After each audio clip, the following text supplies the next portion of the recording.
Hey, what up? Welcome to my channel. I'll be that Sequential Geek. And thanks for stopping by. I've got a bunch of comics I've been shopping around for online. Went to some shops past couple weeks. Today, I tried to go over to Cobalt Comics. It's over in Aurora, Cobalt Comics. As usual, there's like a sign out front. Supposed to be there at noon today, and they opened. This guy's like, come back at 3. Sometimes I'll be like, yeah, I'm taking a 2-hour lunch, or you'll be there, and he'll be like, I gotta close the shop for a minute. Y'all gotta leave. Kudos for him. He's got his own comic book shop. He can work his own hours. Damn, as a customer, definitely throws a wrench in the plans of the flow of the day. Managed to get to Mile High Comics earlier than planned. After that, is it the 3rd of October? 60% off sale over at Mile High Comics. I asked this woman that works there. She was walking by. She's like, yeah, 60% off. It's like, really, that's the deal? She's like, yeah.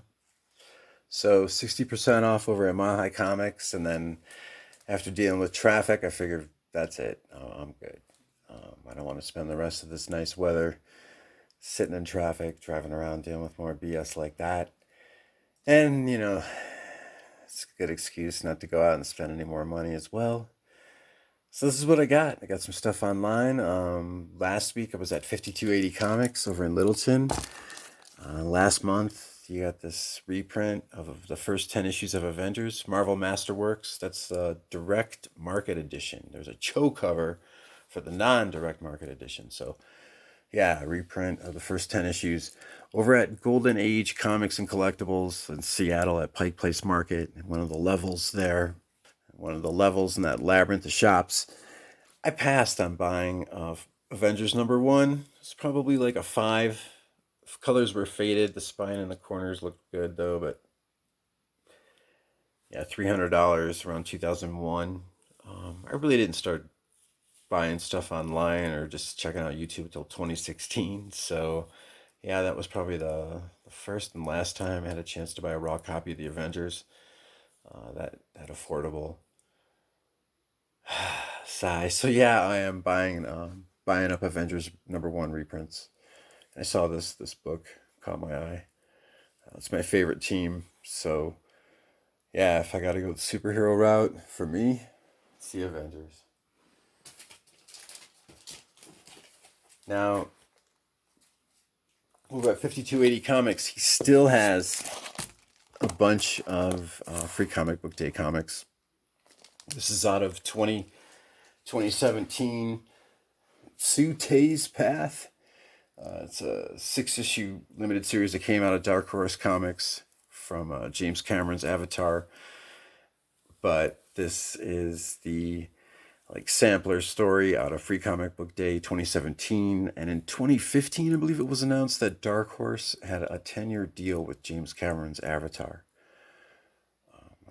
Doesn't seem like that's going too well. There hasn't really been a lot from them, and if there is, hasn't really stood out.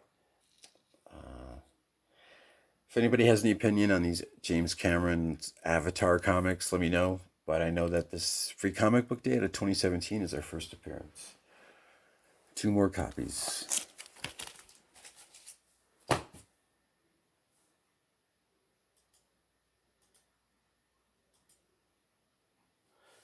Just down the street from 5280 Comics on Bowles Ave in Littleton, you got Jeff's Collectible Empire.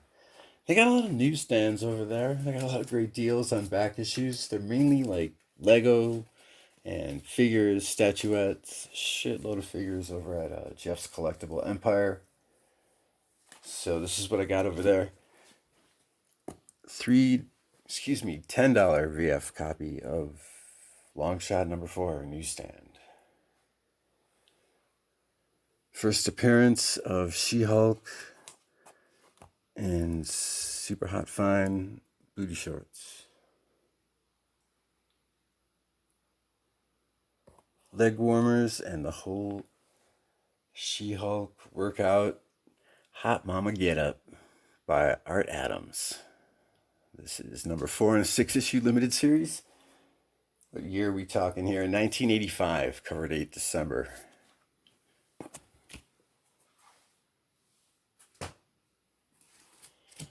Now these are another one of those books that you take a chance, you assume whether it's going to dip or not. But this used to be a $1 book, used to be a $2 to $5 book.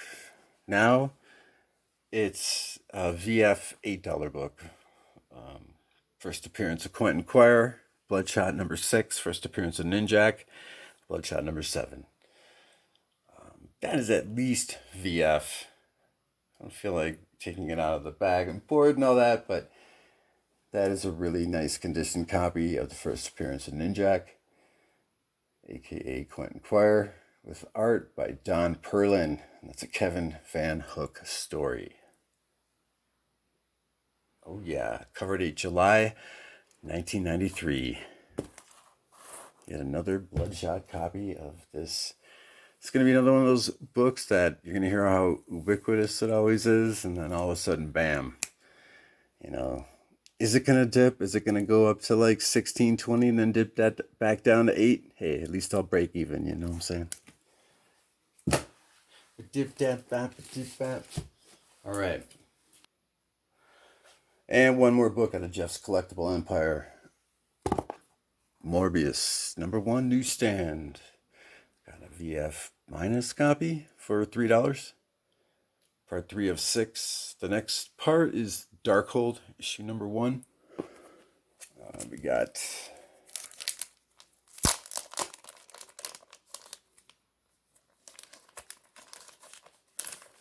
it's a Len Kaminsky story. Ron Wagner doing the interior and cover art. Now, I believe this poster is Andy Kubert. His brother, Adam, doing the inks. 1992.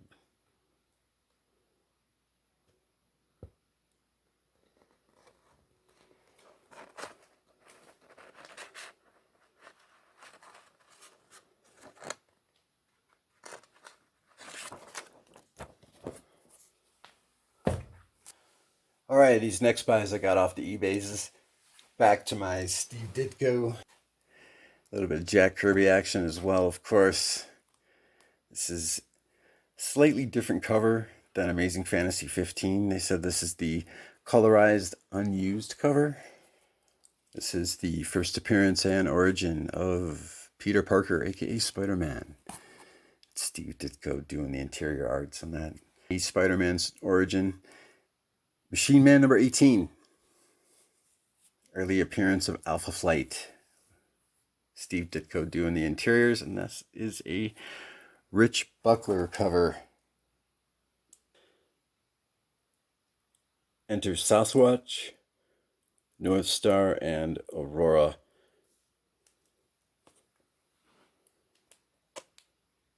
Early appearance. Blonde.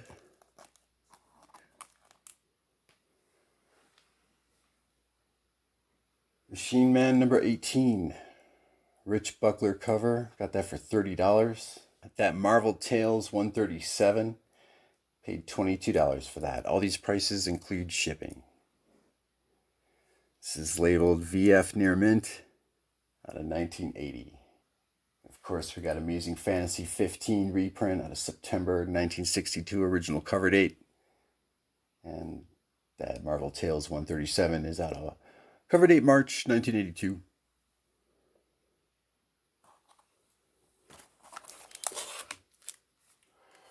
Yeah, that tip I heard recently about, if I call it a tip, just a fellow comic book hauler, hunter, I've run into over at shops, pointing out, be aware of the Marvel Tales Steve Ditko and Todd McFarlane issues.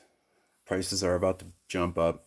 I've been seeing the Todd McFarlane prices definitely bump up, break that $8 to $16 mark.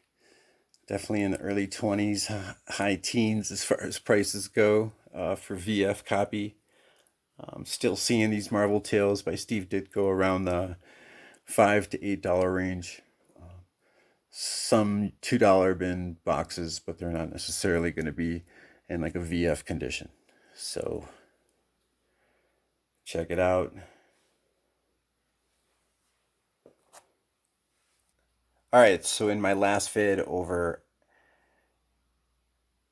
wherever the hell I was at, in my last vid I got the Barry Windsor Smith, Tom DeFalco, Machine Man issues 3 and 4.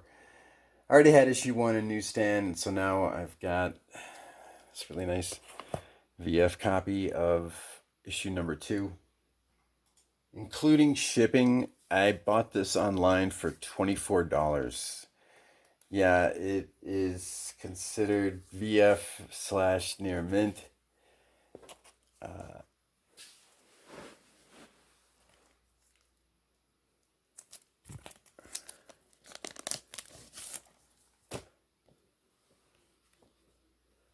So what do I do? Take it out of the bag.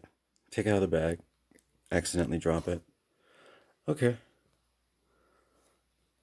Yeah. Wow. I'm satisfied. Satisfied customer.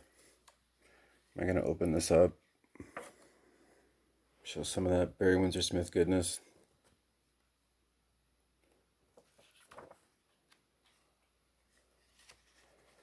Jocasta.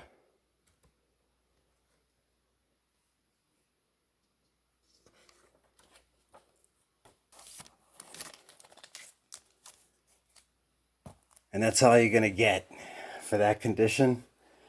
What I paid. Do I think I overpaid? I think a lot of these 80s books are starting to gain steam, as the expression goes, starting to gain traction.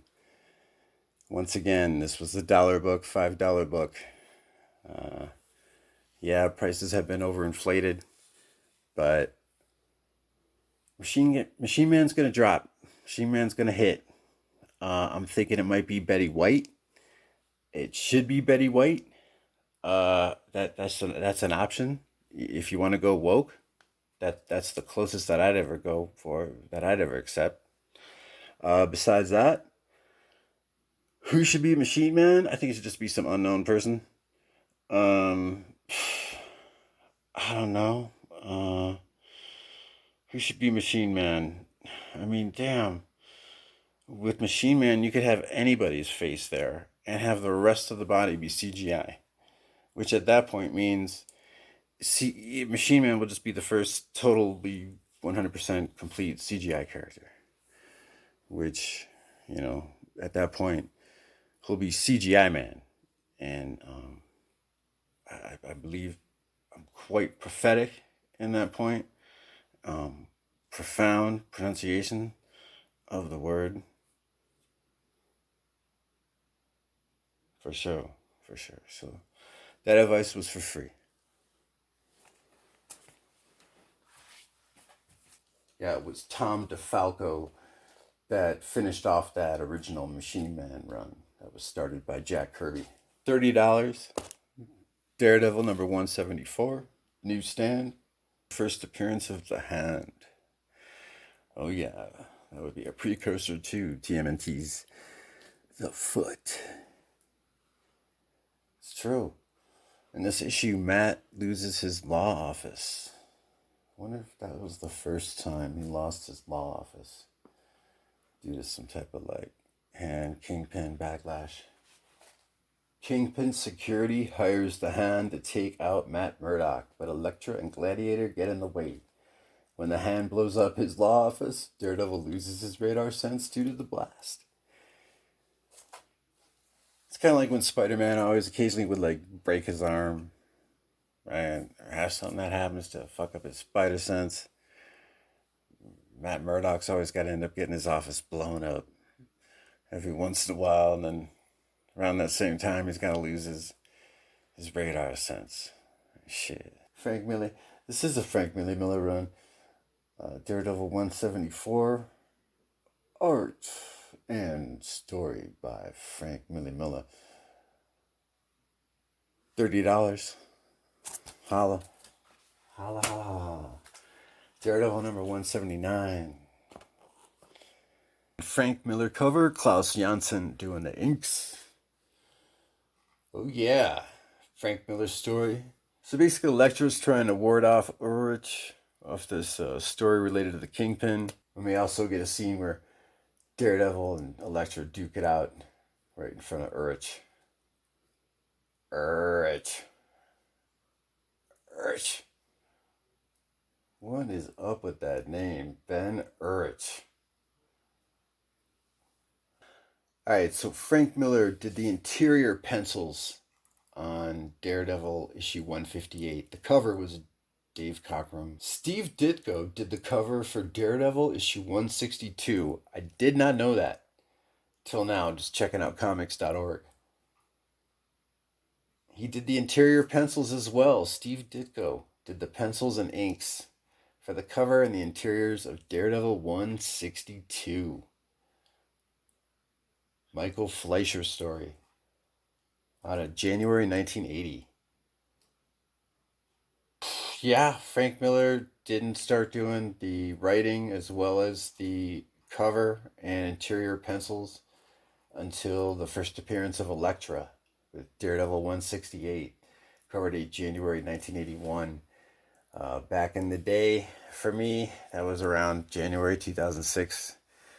I started to collect a few keys here and there, so to speak. Wasn't really calling them keys, just sort of do or die books. Really. The writing was on the wall when Marvel Studios got that Merrill Lynch loan. They were talking about doing the first Avenger and the Incredible Hulk movie. That Iron Man movie lined up. Yeah. So, yeah, sure, there already was like a Daredevil Ben Affleck movie with Jennifer Hotness. What was her name? Shit. Jennifer Affleck. Who played Elektra? The fuck was her name? Jennifer Garner. Damn.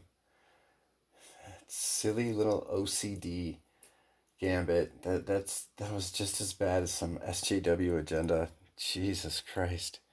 In that Elektra movie with Jennifer Gardner, how they were like pushing OCD awareness. It's very odd. Very odd. Mental illness is part of your life now. Accept it. In your face. Scrub the floor, Jennifer Gardner. Let them know you have OCD because... Thank you, Jennifer Gardner, and your hot, silky Elektra outfit for letting us know about OCD. Daredevil 168, first appearance of Elektra. Here we are, 11 issues later. That's right. Somebody had to win. And I think the seller won on that. I paid $22. But it's going to blow up, I swear. I mean, think about it like this. You know, you're going to hear that Charlie Cox is going to be in the movies, right? Right? Yeah. As well as that other cat that plays Punisher among Homegirl, Jessica. They're all great. They're all wonderful except for Iron Fist. Daredevil number 184. The first meeting of Daredevil and Punisher I got coming in the mail. Another copy. This is the second part of that story. This is issue number 184. No more Mr. Nice Guy. Paid $20 for that issue. So the Frank Miller run ran until, I think his first run, I think it ran until 191. It's that first run with Frank Miller. Yes, that is a Frank Miller cover. Klaus Janson doing the inks. Frank Miller is doing the interiors, but that is a Roger McKenzie story. This is a July 1982 issue, and Dirty Harry, starring Clint Eastwood, came out in 1971, I believe. FYI, in case you were wondering. Before I show you this next book, this next Daredevil book, got that one at the Mile High Comics 60% off sale, but I got 2 more issues in the mail. McKinley, Mr. McKinley Richard, PGA Zombie, what is up, man? How's it going? Nice little setup you got there. No, don't get up, man. Don't get up. No, you. No, I'm good, man. I already got that taken care of. Thank you. Appreciate it. Just go back to bagging and boarding your Superman comics, Verotic comics. I see you right there. Yep. Good kicking it with your man, McKinley Richard. I know you definitely were promoting my comic shop, and I gave you a comment about how they screwed me over. Well, I did get the comic in the mail, and they still screwed me over because it wasn't necessarily the fact that I didn't get the comic on time, so much as it was just them not replying back to me. It took them 3 days to get back to me. It was just the lack of customer support for me trying to get from point A, where's my comic, to point B. Help me find it or give me a refund in a timely manner, professional, some fucking common courtesy. Yeah, so turns out the building management where I'm at had set this comic, the package, on a shelf, and we're like, oh, by the way, last week, we got this for you. So $35. I got this really nice 8.5 copy of Teenage Mutant Ninja Turtles issue number 14. And yeah, a nice Kevin Eastman story.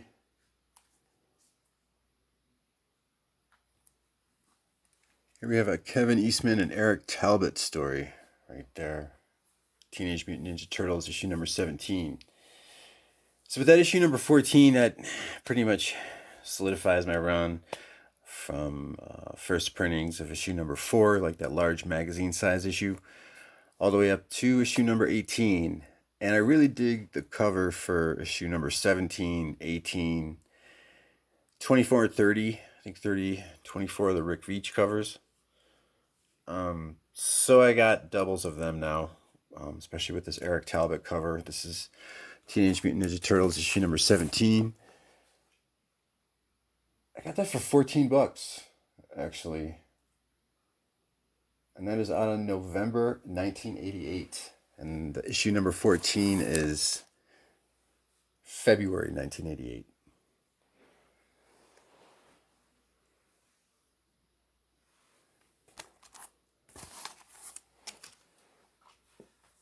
I mean, let's look at that artwork right there. I mean, I had no idea how great Teenage Mutant Ninja Turtles were. I didn't really know much about the, I don't know, the schedule of when comics came out or keeping track of artists' take on comics. I mean, this was like in the 80s when I first started getting into comics, when comic shops started opening up, and just the whole phenomena of them as a collectible as well as being great entertainment. I was just satisfied. And then when stuff started getting a little iffy after Jim Shooter took off, by the late 80s, Wolverine was on every cover. That was failing. You knew a book was failing if you saw Wolverine on the cover. He was such a gimmick.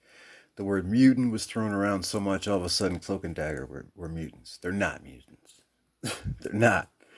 All of a sudden Namor became a mutant, which I guess could be possible because I think his mother, was his mother or his father? One of them is human. It's Homo sapien, so they would have that mutant gene, I guess. But it seems like it would be more of a hybrid with Atlantean. But then again, not necessarily. It still seems like they pushed him as the first mutant with that Marvel saga when they started printing a synopsis of Marvel's history to promote Marvel to new readers that were flooding the market, the speculator market for sure, but they were gaining some new readers. And they had stuff like Marvel Saga that was depicting Marvel history, but calling Namor a mutant, I just don't recall that as part of his original lore. But I don't really know too much about Namor, to be honest. But my point is I didn't know much about the indies. And usually the good stuff like TMNT, it was bought out by the time I went to a comic book shop on a Saturday. So, yeah, I had no idea how great the artwork was, or just like the rotation of of independent artists that they had coming in. Cover like this from this cat, Eric Talbot. I mean, just check it out. So, yeah, I wanted to get doubles of this issue and so forth. So, let's move on with it. Finish my Teenage Mutant Ninja Turtles run. Maybe I'll get, like, I do have a 5th printing of issue number 1, but I'm good. Collect what you like. Invest in what you know. As you can tell from my story, I'm new with Teenage Mutant Ninja Turtles, so I don't want to be spending too much on this and that, but it does, everything is climbing. We're going to get more CGI with the success of Marvel's What If. You're going to see more CGI animation, and eventually it will replace actors. But not necessarily do we need CGI to make things realistic. We will have live actors for that. And it's great for brand recognition, brand identity, to shake your hands with an actor, or see somebody promoting something physical on the spot. But in the overall picture of things, I think these movies, especially something like with TMNT, when you get like a realistic CGI or even like more of a fantastical version of these take on the artwork in these Teenage Mutant Ninja Turtles comics, you don't want things to be realistic, but you do want things to have that detailed, just fantastical spectacle of the paneling of these just these killer artists. So yeah, technology is just going to take these books farther and farther into the mainstream, more into the collective unconscious, the zeitgeist of how people want to spend. Yeah, man, check it. Teenage Mutant Ninja Turtles. Prices are going up. Invest in what you know. I know about that. Collect what you'd like. I'm just starting to learn about Teenage Mutant Ninja Turtles, but I do have my to-do list, my bucket list, and it's one of those things that helps you save money. Helps you stay focused on what you want to buy, what you want to spend on. Do I want to go after a 2nd or a 3rd printing of issues number 2 and 3? That's all I need, basically. So I got a 5th printing of issue number 1. Find whatever printing of issues 2 and 3, and then I'll have a 1st printing of 4 to 18. Cool covers, great books. I think at this point, sure, I could just keep spending on getting 1920, so forth. But yeah, I do love that cover for issue number 24 and 30. So cool. Such great Rick Veitch artwork. But yeah, it's just, since I'm new to it, and everything could just be this rabbit hole, this downward spiral of spending and, super gratification, get some instant gratification going on with some impulsive online buys. But at the end of the day, I've been spending so much the past 5 years. Hey, I'm just learning how great Turtles are. Well, there's some trade paperbacks that I can invest in as well. Hopefully something used that I don't have to worry about the condition, and start spending some money on reading and enjoying. So, and passing on, giving some stuff away. But the condition of these books, finishing off these runs, I'm psyched. Hold on to them for a minute. Now back to Mr. Daredevil. Got that for 60% off. It's an VF, $85 price tag. Yeah, so I already bought a copy of this, same type of condition, online for $55. That includes shipping. I got this $85 VF copy for 60% off. Give me your opinion. Yuriko Oyama's first appearance. I mean, when you start hearing that Charlie Cox is in Japan, when you start hearing that Daredevil is being filmed in Japan, her father invented the process that binds adamantium to a skeleton. Not necessarily to a skeleton, but to one who can heal. To Logan's skeleton. Yeah, first appearance of Yuriko Oyama, Darkwind's daughter. So yeah, I'm showing you the the corners, the edges, get an idea of the condition.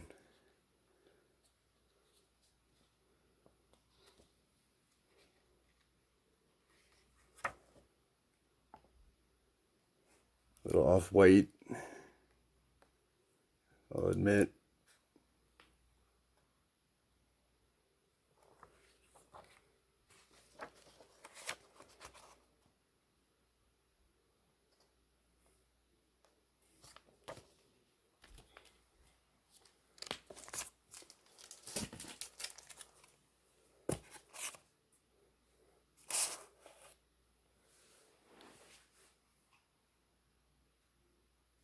So Yuriko Oyama, she becomes Lady Deathstrike in Alpha Flight issue number 33. All right, so you know Daredevil issue number 191, where it's the last issue of that Frank Miller run. He was in the hospital, Bullseye was paralyzed, and Matt Murdock started that Russian roulette game with him. So Darkwind was supposed to be repairing Bullseye's spinal column. I think he was going to line it with adamantium. So Daredevil is with Yuriko Oyama, and he found her chained up, and they teamed up, and they're trying to basically stop her dad, Darkwing, from helping Bullseye recover from being paralyzed. August 1983. And although she becomes Lady Deathstrike in Alpha Flight, issue number 33, I think it's Uncanny X-Men, issue 205. It's the story behind how she becomes Lady Deathstrike. It's how Spiral in the Mojoverse uses that Mojoverse technology, and her and the Reavers end up getting teched out. She gets those fucking... that whole crazy finger blade get up. Lady Deathstrike. Yuriko Oyama no more. Bill Sienkiewicz did the pencils and inks. Darkwing's daughter.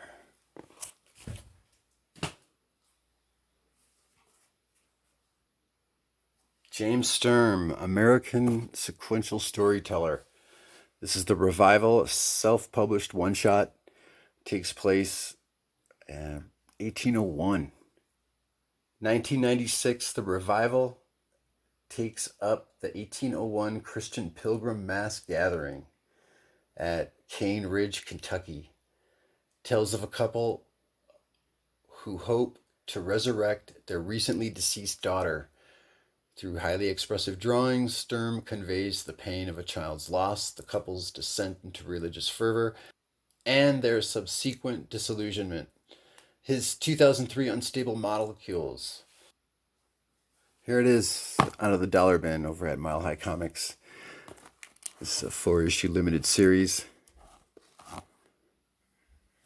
Randomly found this third issue. This is during that new Marvel era. This came out in 1995, but James Stern's Gollum's Mighty Swing came out around 2001. It was also a one-shot. Yeah, we got here. His 2003 Unstable Molecules, meanwhile, depicts 4 fictional characters whom Sturm imagines as the real-life inspirations for Stan Lee and Jack Kirby's 1961 invention of the Fantastic Four. Drawn and Quarterly has recently published a new edition of Sturm's award-winning 2001 The Gollum's Mighty Swing. So the book features a Jewish barnstorming team touring the Midwest in the early 1920s, detailing their struggles with financial hardship and small-town xenophobia. Since the book's original appearance, Sturm has published another baseball comic, Satchel Paige, striking out Jim Crow, 2007. So this is from LA Review of Books.org. LA Review of Books.org.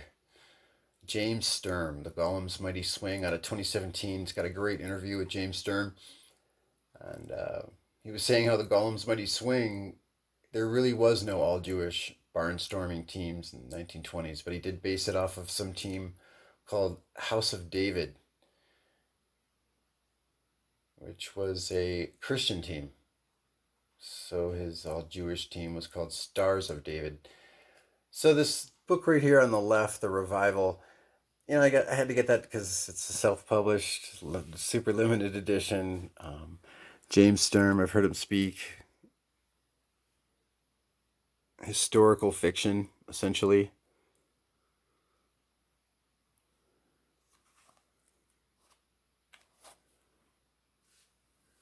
His work on Unstable Molecules, that new Marvel era, NU Marvel, all one word, baby. Oh yeah.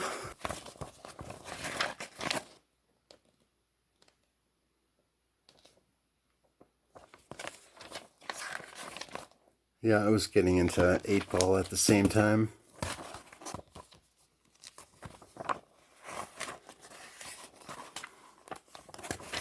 Is that On the Road?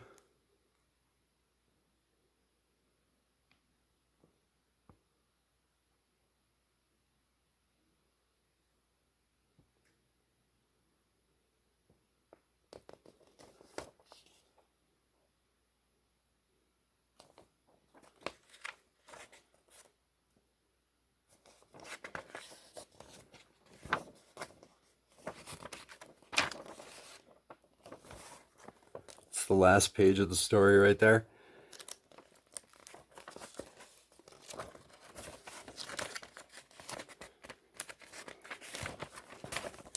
Aspects of life that we take for granted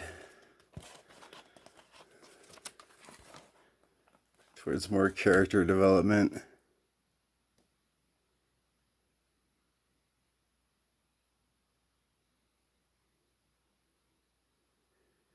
Interesting, this guy saying in his ear, "Johnny, it is the fiery night, and you are a holy flaming flower."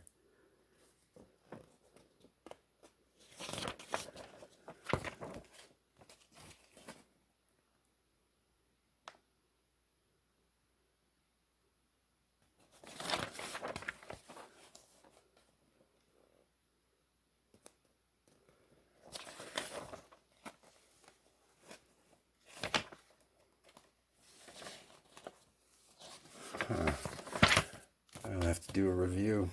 So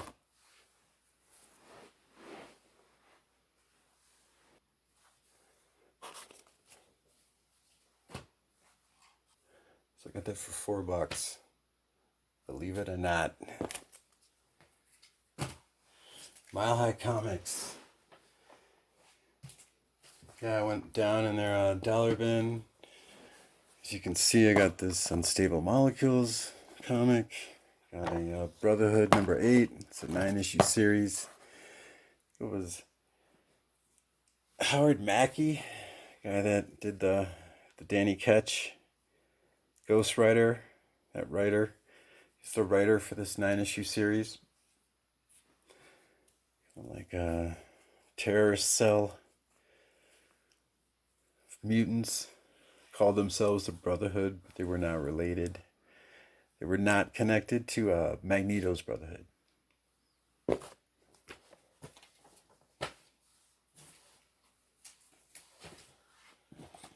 Also in the dollar bin, I got some Rezo comics.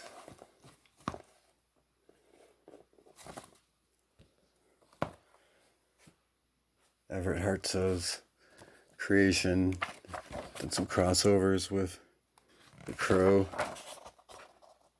Yeah, for $1.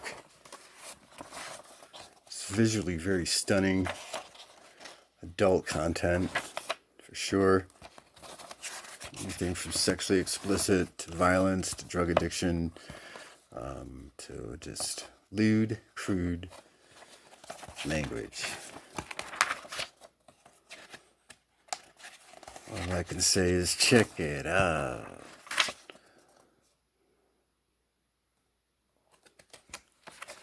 I love the dollar bins. Holla. Dollar holla.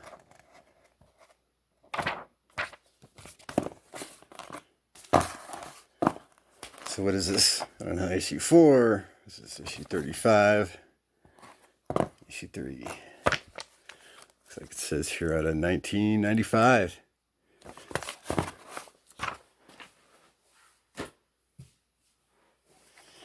One more comic I got out of the dollar bin over at Mile High Comics.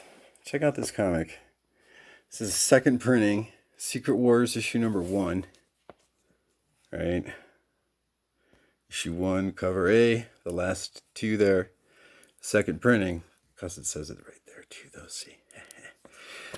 So they printed the cover on backwards. Right? Look at that. Marvel Universe. 1961 to 2015, Ultimate Universe. I would say Marvel Universe 1961 till around 2004, give or take a year, for sure.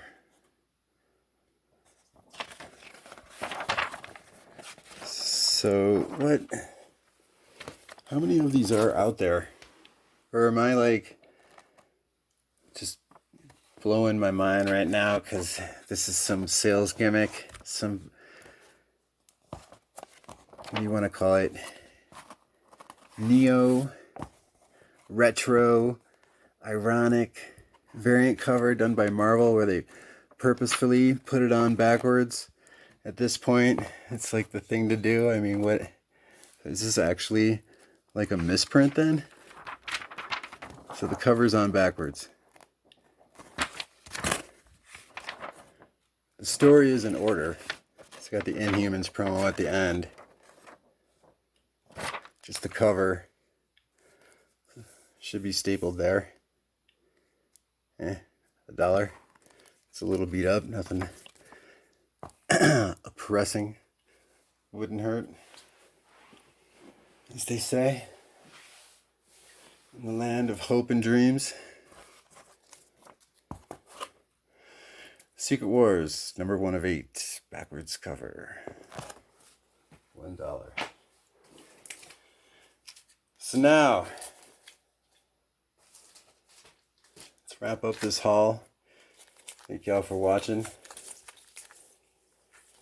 This is the 60% off sale over at Mile High Comics, and then one more book I got in the mail. I think you'll be quite impressed with. Fuck yeah. Not just for what I paid for it, just for what it is and what it isn't though. Check it out though. So this is 60% off these price tags. This started with issue number 51. Actually, first appearance of Marv and Sin City is in Dark Horse Presents 5th Anniversary Special. And then you've got Dark Horse Presents issue numbers 51 through, I think, 62? Two? 62. That's the one that has Marv in the electric chair in the cover, the white background. Dark Horse Presents issue number 53. It's cover date August 1991. So all these Frank Miller stories inside. You know, it's got various artists, writers. This anthology comic book, but this is all Frank Miller's story and art. First appearance of Nancy Callahan, as well as that waitress Shelley. And then also that Wolverine-looking guy. It's always hanging out in the strip club. His name is Weevil. W-E-E-V-I-L. Weevil. It's all their first appearances here in issue number 53. Dark Horse Presents issue number 54. It's a nice VF near mint copy. This is first appearance of Wendy. It's a really nice near mint with a fine tooth microscope. Should I? No.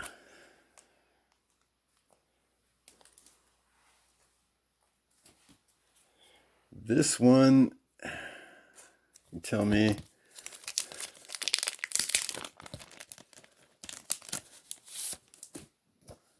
That is nice. No, that is not color breaking. It's like a little dent feeling right there, but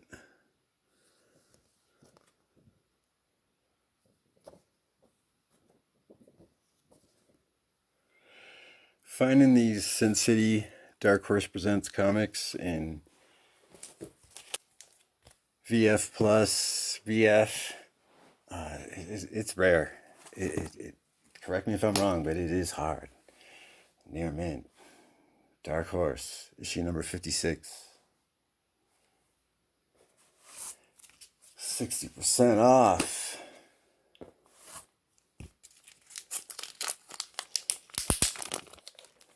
Dark Horse Presents issue 57. That's a nice bright white. It's the first appearance of Kevin. I believe that was Elijah Wood that played him. The Sin City movie.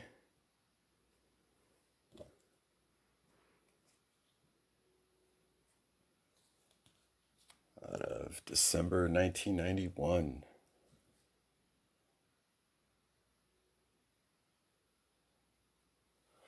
Nice bright white.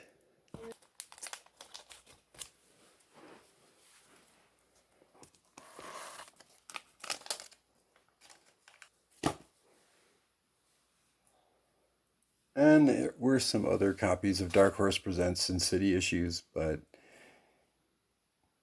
if I see a really pronounced crease in the spine, I mean, I've already got a run and doubles of the first issue of it, Dark Horse Presents 5th anniversary special, as well as number 51, but maybe eventually I can get some doubles through it, and seems to be working out fine today.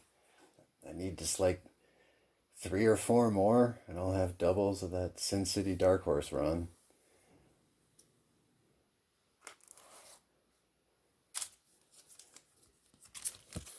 Yeah, I'm showing off the quality here. Bear with me. But look at that.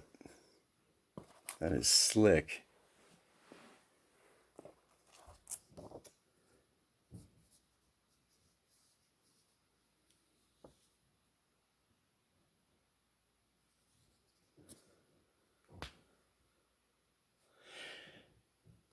Yeah, I know.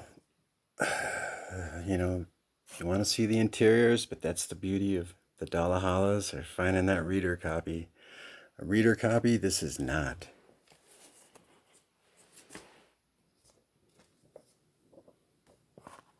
A show-off copy.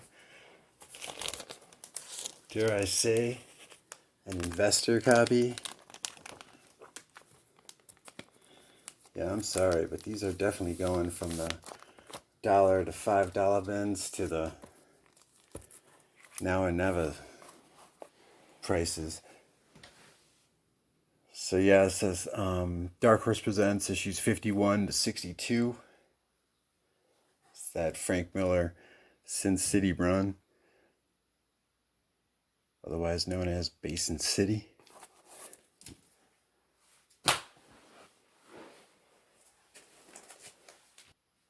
So now, Startling Stories, the Century story.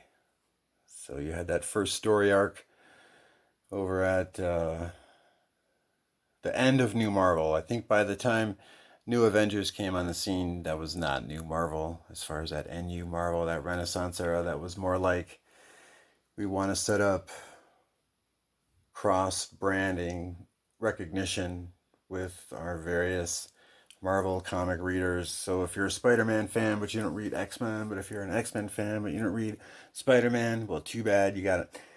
Spider-Man and Wolverine, 2 of the most solo heroes, pretty much, of the most popular Marvel brands, joining the Avengers. Don't get me started. Shit, you want me on your channel? Discuss it? You want to leave me a comment? Ask me a question about it? Please do. Right now, I'd just like to point out how you had this hoax in the, I believe it was the Marvel Knights issue of Daredevil. I think it was like issue 6 or 9. They had this article in there stating, please help pay or please give prayers for the family of some dude, some fake artist. It was a combination of two names of real people that were in the biz, artists or editors that worked over at OG Marvel. So Joe Quesada got with Wizard Magazine.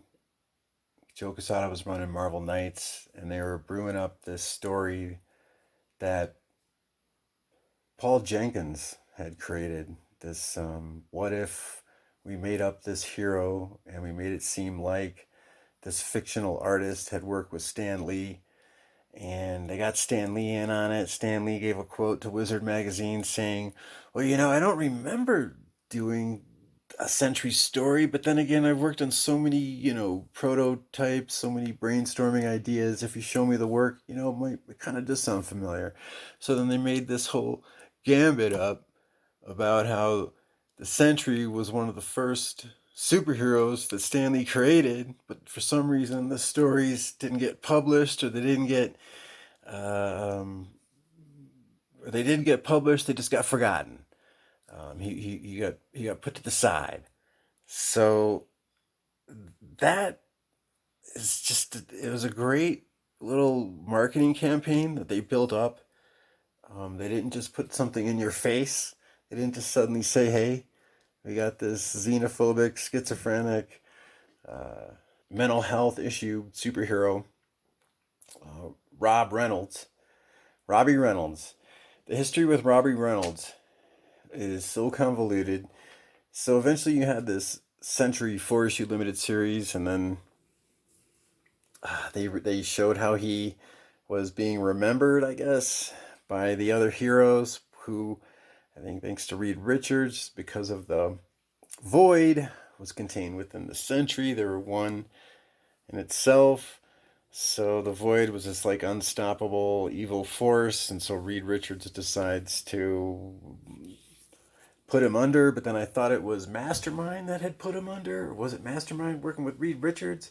But then in the first issue of New Avengers, where you had the BS brand identity, cross-brand identity recognition with Spider-Man and Wolverine joining New Avengers, then you got Sentry in New Avengers, but in the first issue they show him in the raft, in prison, self-exiled, self-imprisoned.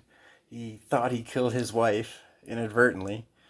But then Paul Jenkins created the Sentry. Then they throw in this plot, this Sentry storyline from issues 7 to 10 of New Avengers. He makes an appearance in the first issue of New Avengers with the raft, that whole breakout thing, where they had Electro. Electro was hired by, I don't remember who. The Sentry ended up having his story arc where it was so convoluted. Paul Jenkins, the actual comic book writer who was involved in, was it the Bill Jamas, Joe Quesada, Paul Jenkins origin story, the origin of Wolverine. Paul Jenkins I think he did the Inhumans run. Right, he did do the Inhumans run over at Marvel Knights, and then that's when he approached Joe Quesada with the idea of the Sentry. How they would have it start off as like a hoax, make it seem like he existed, build up the whole fan fervor.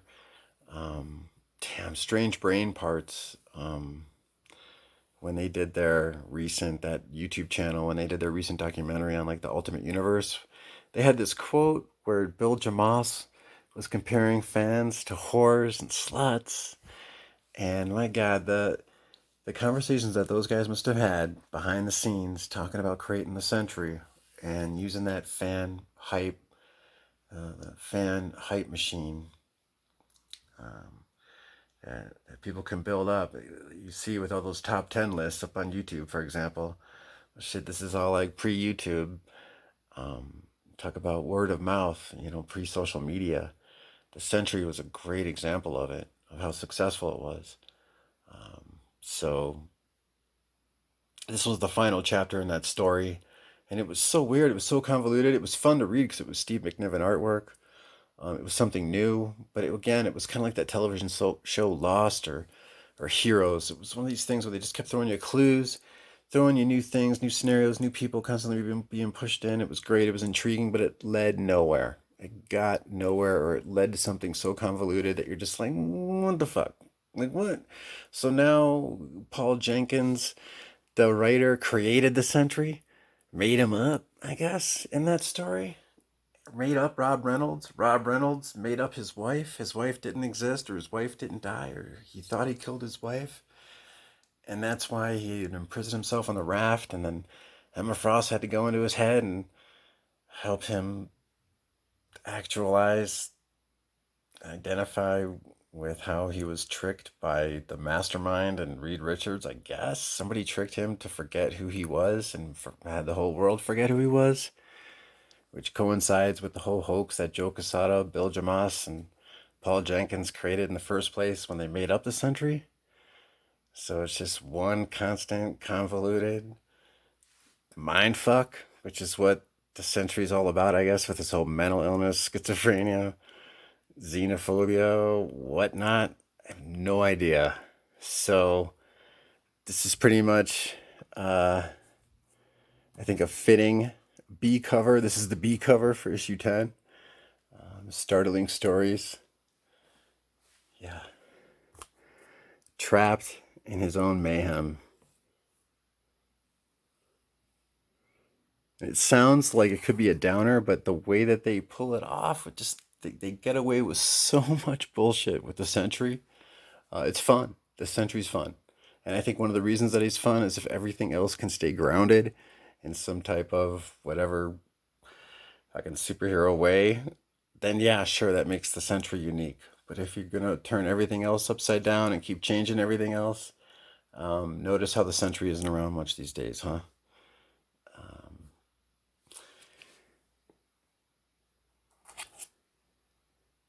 $9 cover price. I got that for 60% off over at Mile High Comics.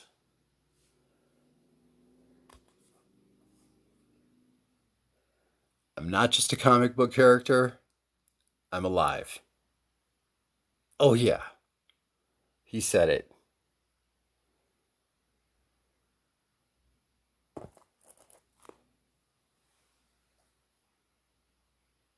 October 2005, cover date.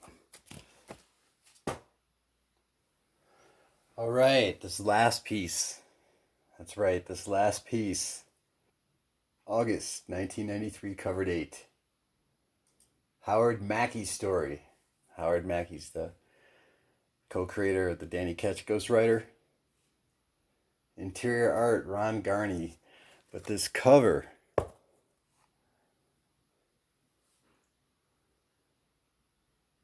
the life of me, I cannot pronounce this artist's last name. It's Eric Bonhomme. Bonhomme. He's an illustrator, fine arts background. He's done a lot of inking. I'm going to show you some of his art here. It says he's out of Miami. And I saw this on eBay, free shipping, $40. Original artwork. Cosmic Ghostwriter by this guy who, I did a little look up, some interviews with him on the YouTubes, and if you check out my playlists, one of them specializes on covering artists.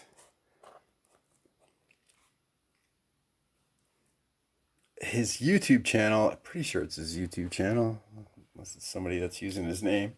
It's got one video, some music in the background, so I got it in my playlist, Sequential Tunes Vision, STV. Check it out. Here's some of his work at artstation.com.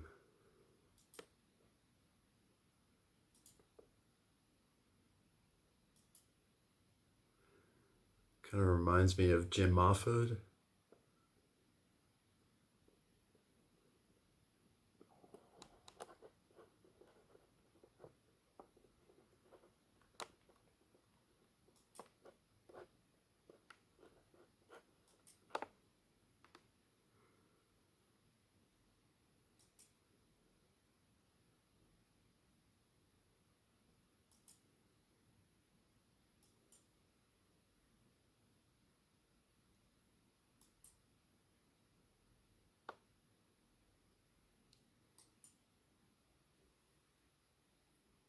So what do you think?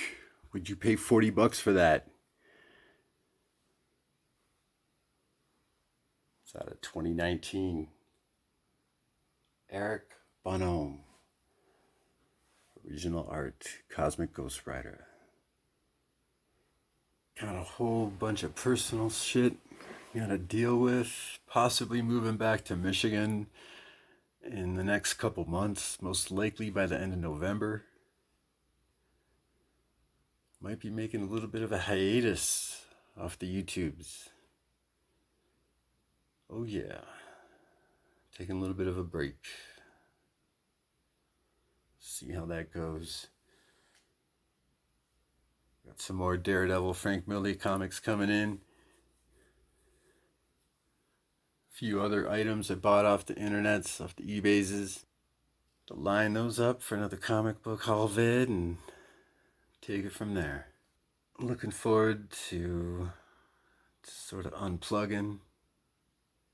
Just seeing how that flows for a minute. So let me all know if you have any questions about this vid, past vids, any questions you got on how much I spent, why I spent, any feedback, let me know. Let me know. Thank you very much for watching. Much love. Peace.